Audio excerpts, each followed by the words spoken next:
여러분 안녕하십니까? 신명기 속의 현대 진리 제5가 내 문 안에 유하는 나그네 10월 30일 안식일이고요. 일몰 시간은 5시 36분입니다. TMI 실천을 보시면 다른 사람을 위해 문을 열어주세요. 당신의 빗소로 누군가에게 용기를 주세요. 요양원에 계신 분들을 방문하세요. 기억절 읽겠습니다. 너희는 나그네를 사랑하라. 전에 너희도 애굽 땅에서 나그네 되었음이니라. 신명기 10장 19절. 오늘은 신명기의 두 번째 교훈 이웃에 대한 사랑에 대해서 함께 배울 것입니다. 안식일 소재에 보시면 지난주에 이어서 서기관의 이야기가 나옵니다. 서기관이 찾아와서 가장 첫째가 되는 계명이 무엇입니까? 라고 예수님께 물어봤을 때 예수님께서 내 하나님 여호와를 사랑하라. 그것이 첫째 되는 계명이다 라고 말씀하여 주셨고요. 또한 그 다음에 바로 이어서 두 번째 되는 계명까지 가르쳐 주셨습니다. 그것은 바로 내 이웃을 내 몸과 같이 사랑하라 하신 것입니다. 하나님을 향한 사랑, 이웃을 향한 사랑, 이것은 하나로 연결되어 있는 아주 큰 계명인 것입니다. 요한에서 4장 20절에 보시면 누구든지 하나님을 사랑하노라 하고 그 형제를 미워하면 이는 거짓말하는 자니 보는 바 그 형제를 사랑하지 아니하는 자가 보지 못하는 바 하나님을 사랑할 수 없느니라 말씀하십니다. 예수님께서 첫째가 되는 계명을 말씀하실 때 하나님을 사랑하고 이웃을 사랑하라 라고 연결지어서 말씀하여 주셨습니다. 요한도 이 계명이 하나로 연결되어 있음을 설명하고 있는 것입니다. 우리가 이웃과 다른 사람들을 사랑함으로 하나님을 향한 최고의 사랑의 표현을 하게 되는 것입니다. 오늘 그 신명기를 통해서 어떻게 이웃을 사랑하는 것이 진정으로 이웃을 사랑하는 것인지 그 의미를 살펴보려고 합니다. 깨닫기는 우리의 도움이 필요한 자들을 적극적으로 도우며 공정하게 대하는 것이 참된 경건임을 깨닫는다. 느끼기는요, 지식에 그치는 신앙이 아니라 삶을 통해 실천하는 신앙을 기대하시는 하나님의 마음을 이해한다. 행하기는 나와 내가 속한 교회가 보다 더 적극적으로 하나님의 사랑을 나눌 수 있는 방법을 모색한다. 결론은요, 하나님께서는 이스라엘 백성들에게 그들 가운데 있는 나그네와 소외된 자들을 돌아봄으로 하나님을 향한 사랑을 표현하라고 명령하셨습니다. 이것이 바로 하나님 앞에 정결하고 더러움이 없는 경건이기 때문입니다. 진리를 아는 것에서 그치는 것이 아니라 삶 속에서 실천하며 사는 것이 참된 그리스도인의 모습입니다. 지난주에도 보여드렸던 그림입니다. 하나님께서 율법을 주신 이유는 우리가 하나님과 온전히 하나 되게 하기 위함입니다. 또한 이 율법을 주신 이유는 우리가 함께 살아가고 있는 모든 사람들이 모두 똑같이 행복하게 하기 위함입니다. 하나님은 우리가 모두가 구원을 받고 모두가 똑같이 행복하기를 원하십니다. 모두가 행복하다는 것이 정말로 이웃을 사랑하는 것인데 우리가 때때로 착각을 할 때가 많이 있습니다. 너가 불행해도 나만 행복하면 된다는 생각을 가진 사람들이 있습니다. 또한 나는 불행해도 너만 행복하면 된다라는 생각을 가진 사람들도 있습니다. 그러나 이거 둘 다 하나님께서 말씀하신 이웃을 사랑하라는 진정한 목적은 아닙니다. 하나님께서 이웃을 사랑하라고 한 것은 나도 행복하고 너도 행복하고 우리 모두가 행복해야 하는 것입니다. 오늘 말씀을 통해서 하나님께서 왜 율법을 주셨는지 그 의미를 다시 한번 깊게 깨닫고 우리가 이웃을 사랑하라는 그 명령을 어떻게 지켜야 될지 깊이 생각하는 시간 되었으면 좋겠습니다. 1월 소재에 보시면 너희는 마음에 할례를 행하고 라고 제목이 되어 있습니다. 그러면서 신명기 10장 1절 2절 말씀을 제시하고 있습니다. 그때 여호와께서 내게 이르시기를 너는 처음과 같은 두 돌판을 다듬어 가지고 산에 올라 내게로 나아오고 또 나무괴 하나를 만들라. 내가 깨뜨린 처음 판에 쓴 말을 내가 그 판에 쓰리니 너는 그것을 그 궤에 넣으라 하시기로. 하나님께서 모세에게 명령하십니다. 두 돌판을 다시 다듬어 가지고 오라고 하는 것입니다. 왜 모세는 두 돌판을 다시 다듬어 올라가야만 했을까요? 우리가 잘 아는 대로 이스라엘 백성들이 모세가 여호와의 율법을 받고 있는 동안 우상을 만들어서 음란한 예배를 드리게 되었습니다. 모세는 그것을 보고 십계명 두 돌판을 땅에 던져 깨트려 버렸습니다. 이것이 의미하는 바가 무엇입니까? 부저손지자 320페이지에 백성들의 범죄에 대한 그의 혐오감을 나타내 보이기 위하여 그는 돌비를 내던졌다. 그러자 그것은 백성들의 목전에서 깨어지고 말았다. 그리하여 그들이 하나님과 세운 언약을 깨뜨린 것처럼 하나님께서도 그들과 세우신 그분의 언약을 파기하셨다는 것을 나타냈다. 십계명을 던진 이유는 두 가지입니다. 첫 번째는 범죄에 대한 혐오감을 나타내기 위해서였고요. 두 번째는 언약이 파괴되었다는 것을 알려주기 위함이었습니다. 언약이 파괴되었다는 것은 사실상 이스라엘 백성들이 멸망하게 되었다는 것이었습니다. 언약은 언제나 그 생명이 담보로 되어 있습니다. 그래서 이스라엘 백성들은 우상 숭배를 해서 그 언약을 파괴함으로 결국 멸망에 처할 수밖에 없게 되었습니다. 그러나 모세가 하나님께 중보함으로 이스라엘 백성들은 다시 용서를 받게 되었고, 그리고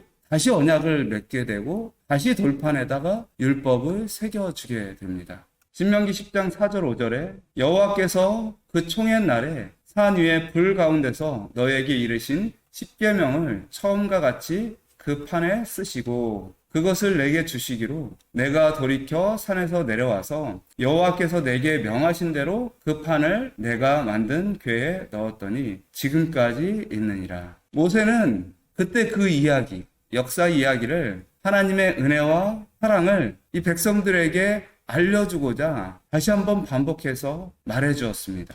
그리고 또한 더욱 중요한 것은 십계명을 다시 그들에게 새겨주셨습니다. 그렇게 십계명을 다시 새겨줌으로 예수님께서 우리에게 주실 새 언약의 율법을 상징적으로 보여주셨습니다. 무슨 말인가? 새 언약과 옛 언약에는 차이점이 있었습니다. 옛 언약에서는 아담, 노아, 아브라함, 모세, 여호수아, 다윗이 하나님과 언약을 맺었었지만 하나님의 복을 충분히 누리지 못했습니다. 하나님의 율법에 순종하지도 못했고요. 하나님의 품성이 그들의 백성들에게 나타나지도 않았습니다. 또한 하나님께서 주신 땅을 온전히 받지도 못했었습니다.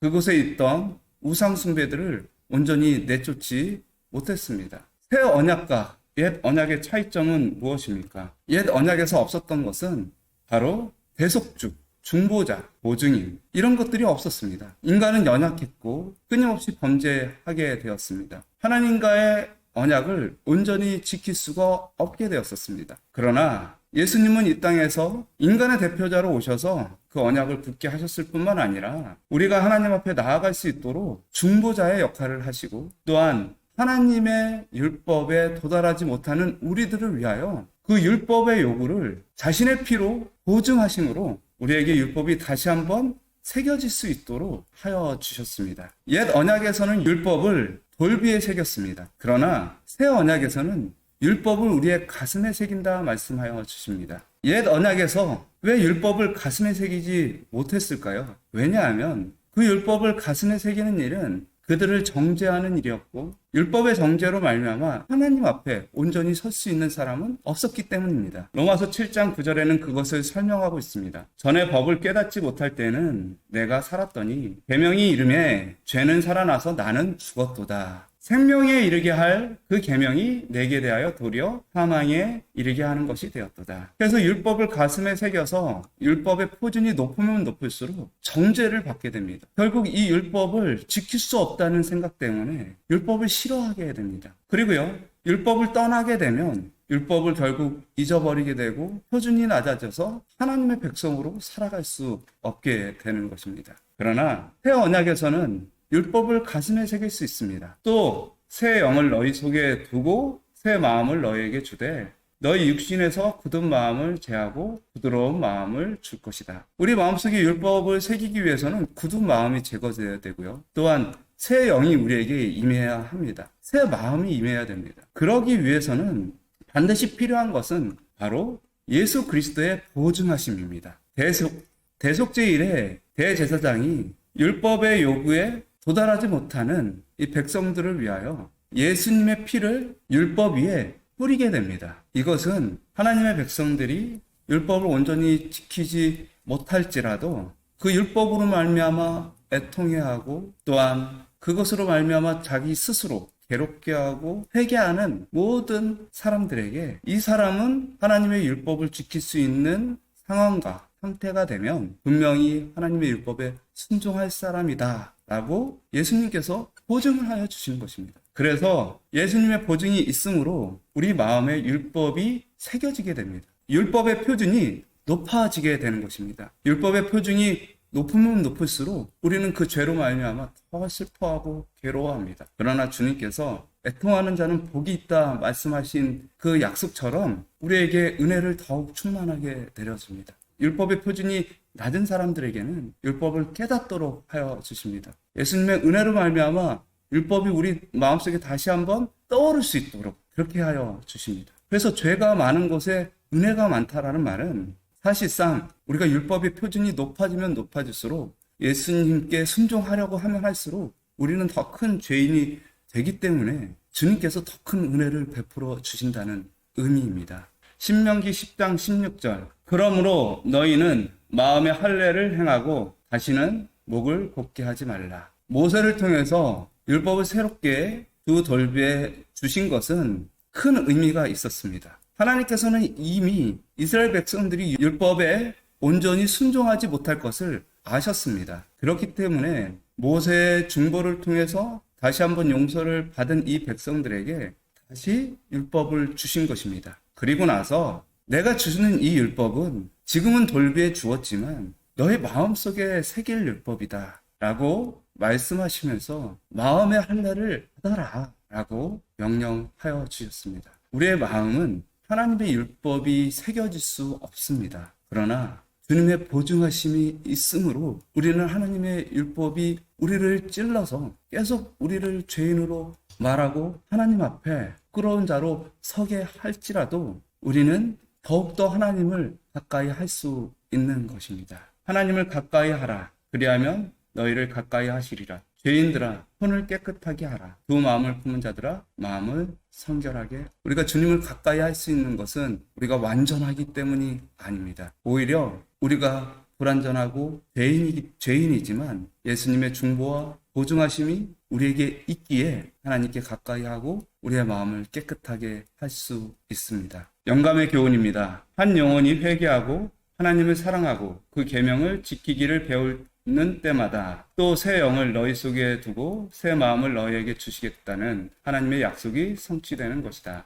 인간의 마음에 일어나는 변화, 곧 인간의 품성의 변화는 살아계신 구주께서 영혼을 구원하시려고 역사하고 계심을 보여주는 기적이다. 월요일 소지입니다. 나그네를 사랑하라. 신명기 10장 13절에 내가 오늘날 내 행복을 위하여 내게 명하는 여호와의 명령과 규례를 지킬 것이 아니냐. 보십시오. 하나님께서 명령을 주시고 규례를 주신 것은 인간의 행복을 위한 것입니다. 그러나 나 개인의 행복을 위한 것이 아니라 모든 사람들이 다 똑같이 함께 행복하기 위함입니다. 왜 그럴까요? 사실 이 율법이라는 것은 혼자 있는 사람에게는 결코 필요하지 않습니다. 율법은 함께 있기 위해서 필요한 것이죠. 혼자 있을 때는 소리를 꽥꽥 지르거나 옷을 다 벗고 다니거나 무슨 짓을 해도 아무런 상관이 없습니다. 그러나 우리가 함께 살아가기 위해서 예의를 지키고 규칙을 지키는 것입니다. 그러기에 이 규례와 율법을 주신 것은 모든 사람들이 함께 행복하기 위함입니다. 또한 인간은 혼자서는 결코 행복할 수 없습니다. 함께 살아갈 때 가장 행복합니다. 그런데 이 두 사람이 함께 행복하기 위해서는 반드시 율법이 필요하다라고 하는 것입니다. 우리가 똑같이 모든 사람들이 함께 행복하기 위해서는 어떻게 해야 될까요? 오늘 교과를 통해서 살펴볼 것입니다. 모두가 행복하려면 첫 번째, 모든 것의 주인이 하나님이시라는 사실을 우리가 인정하고 우리가 가진 모든 소유에 대하여 하나님의 명령에 순종할 필요가 있는 것입니다. 이것이 모든 사람들이 함께 행복할 수 있는 가장 근본이 되는 가르침입니다. 신명기 10장 14절에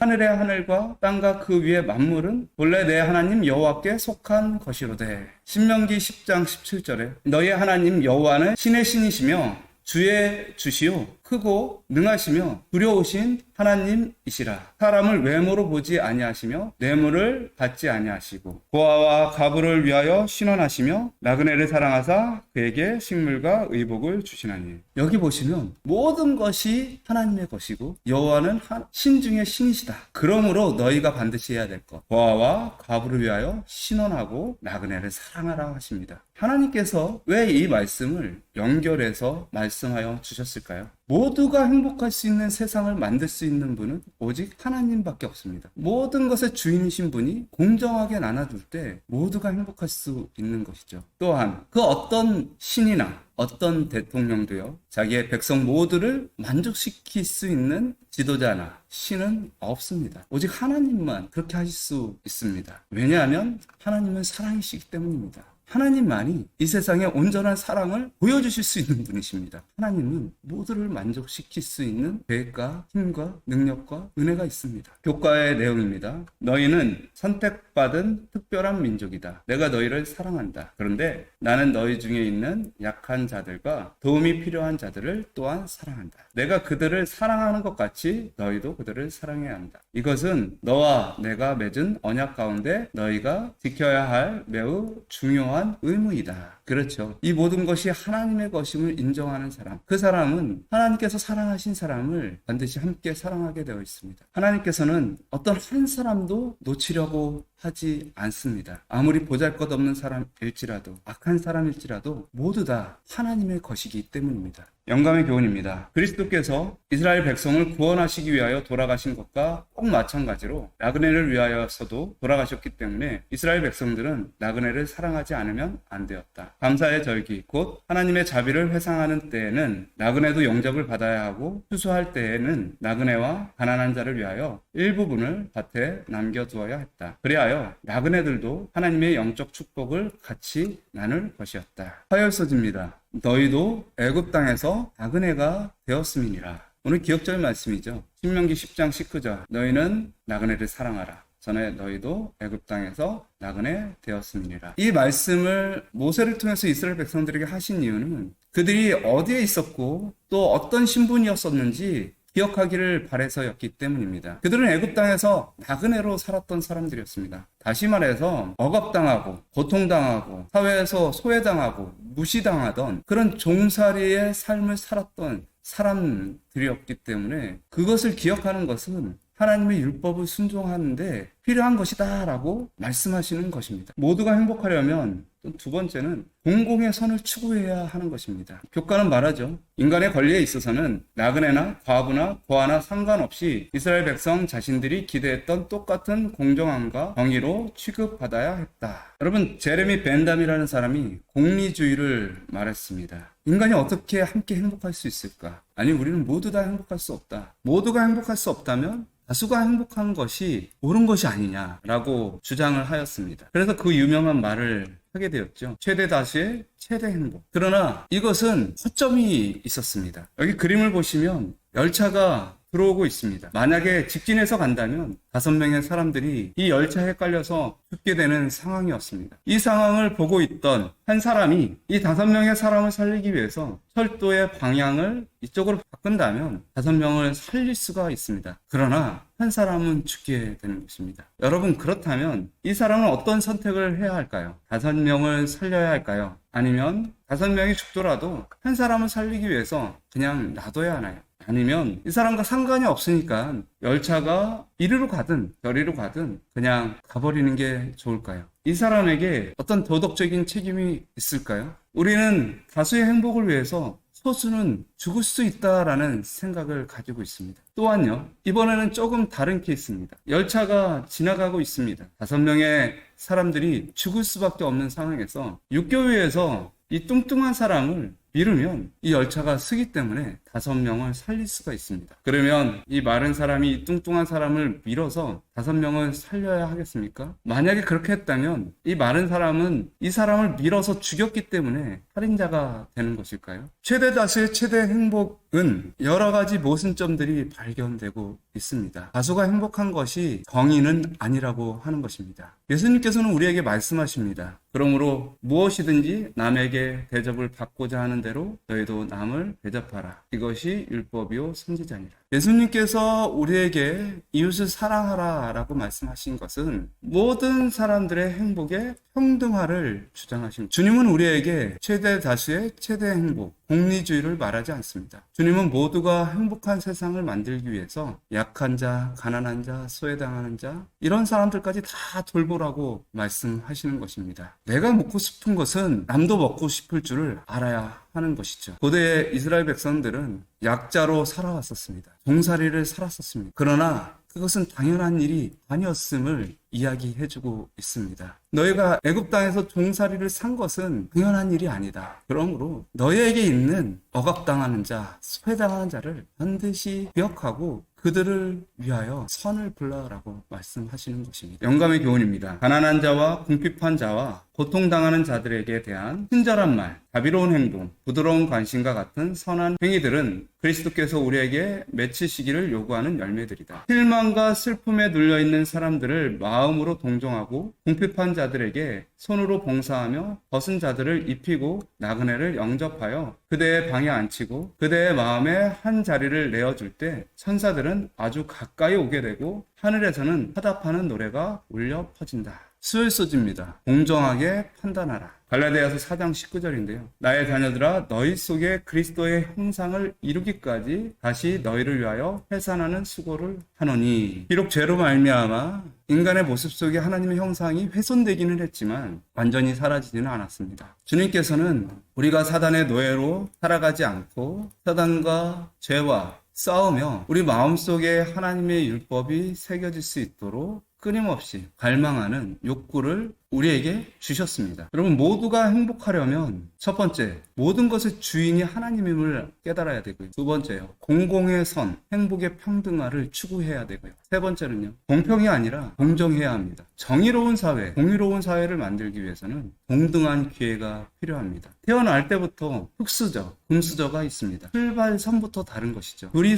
시합을 하면 누가 이길까요? 당연히 좋은 자동차를 가지고 있는 사람들이 이길 것입니다. 우리는 기회의 평등을 가져야만 합니다. 우리가 하나님의 형상을 회복하는 데에 있어서 가장 중요한 것은 기회의 평등입니다. 어떤 사람들은 태어나면서부터 목사의 자녀, 기독교인의 자녀로 태어나서 하나님을 믿는데 아무런 어려움도 없이 부족함도 없이 믿을 수 있습니다. 그러나 어떤 사람들은 태어나면서부터 살인자나 아니면 고아나 편부모로 태어날 수도 있고요. 아프리카나 에티오피아 같은 가난한 나라에서 가난한 집에서 태어난 사람들도 있습니다. 그런 사람들은 어떻게 하나님을 알 수 있을까요? 어떻게 하나님의 사랑을 배워갈 수 있을까요? 출발선부터 다릅니다. 그들은 하늘나라에 가서 불평할 수 있습니다. 저는 태어나면서부터 안 좋은 환경에서 태어나서 하나님을 믿기에는 너무나 힘들었습니다. 그리고 기독교 집안에서 태어난 영적 금수저들 보고 말할 수 있습니다. 너희도 나 같은 환경에서 태어났으면 구원받지 못했을 거야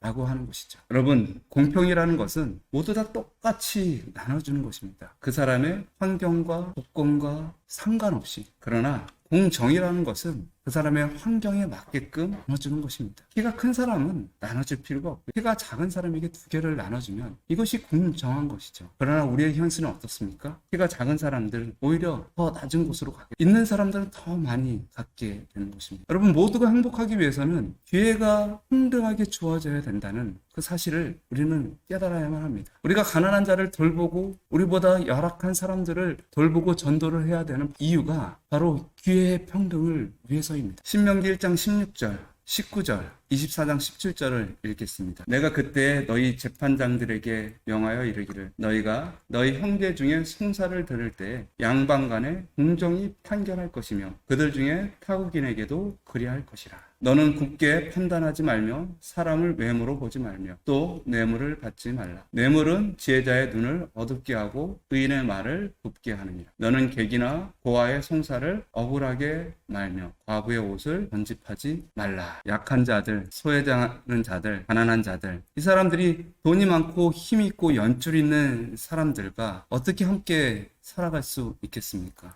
그것은 공평이 아니라 공정을 통해서 기회를 나눠 가질 수 있을 때 함께 살아갈 수 있고 함께 행복할 수 있습니다. 물론 기회가 똑같이 주어져도 가난하게 되는 사람, 인생에 실패를 하는 사람들이 있을 것입니다. 그럼에도 불구하고 우리에게 주어진 것이 내 것이 아니라 하나님의 것임을 다시 한번 깨닫고 하나님께서 바라시는 모두가 행복한 세상을 만들기 위해서 노력을 해야 하는 것입니다. 이사야서 10장 1절, 2절에 보시면 이스라엘 백성들이 왜 바벨론의 포로로 잡혀가게 되었는지, 그들의 죄가 무엇인지에 대해서 설명하고 있습니다. 우리의 법령을 발표하며 우리의 말을 기록하며 빈민한 자를 불공평하게 판결하여 내 백성의 가련한 자의 권리를 박탈하며 과부에게 토색하고 고아의 것을 약탈하는 자는 화 있을진저. 또 내 옷단에 죄 없는 가난한 자를 죽인 피가 묻었나니 그들이 담 구멍을 뚫음을 인함이 아니라 오직 이 모든 일로 너를 책망함을 인함이니라. 하나님께서는 선지자를 통해서 계속해서 반복적으로 말씀해 오셨습니다. 가난한 자를, 과부를 돌보라고 하는 것입니다. 옳은 일을 행하실지라도 약한 자, 가난한 자에게 공정하게 하지 못한다면, 그 기회를 조금 더 나눠주지 않는다면 그것은 하나님의 율법을 순종하지 않는 것입니다. 여러분은 어떻습니까? 이웃을 사랑한다는 의미는 나에게 가까운 사람들을 사랑하고 용서해 주는 것을 훨씬 뛰어넘는 하나님의 나라를 온전히 세우는 그런 것입니다. 우리는 하나님의 율법을 가진 하나님의 백성입니다. 하나님의 율법은 거룩하고요. 또한 그 율법을 받은 백성도 거룩한 것이죠. 이 거룩한 나라가 임하는 것, 그것은 바로 가난한 자를 돌보는 데 있다고 하는 것입니다. 우리가 거룩한 백성으로 살아간다는 것은 바로 하나님의 율법을 온전히 실현해내는 것입니다. 이사야서 58장 6절입니다. 나의 기뻐하는 금식은 흉악의 결박을 풀어주며 멍에의 줄을 끌어주며 압제당하는 자를 자유케 하며 모든 멍에를 꺾는 것이 아니겠느냐. 또 줄인 자에게 내 식물을 나눠주며 유리하는 빈민을 내 집에 들이며 벗은 자를 보면 이며 또 내 권력을 피하여 스스로 숨지 아니하는 것이 아니겠느냐. 우리가 거룩한 백성으로서 어떻게 하나님의 율법을 실현할 수 있을지 이사야는 분명히 우리에게 말씀하고 있습니다. 영감의 교훈입니다. 의와 공평과 공명정대한 판단에 대한 인간의 개념을 낮추는 어떤 것, 곧 하나님의 인간 대리자들을 인간의 마음의 지배를 받도록 이끄는 어떤 고안이나 계율은 하나님을 믿는 그들의 믿음을 손상시키고 영혼을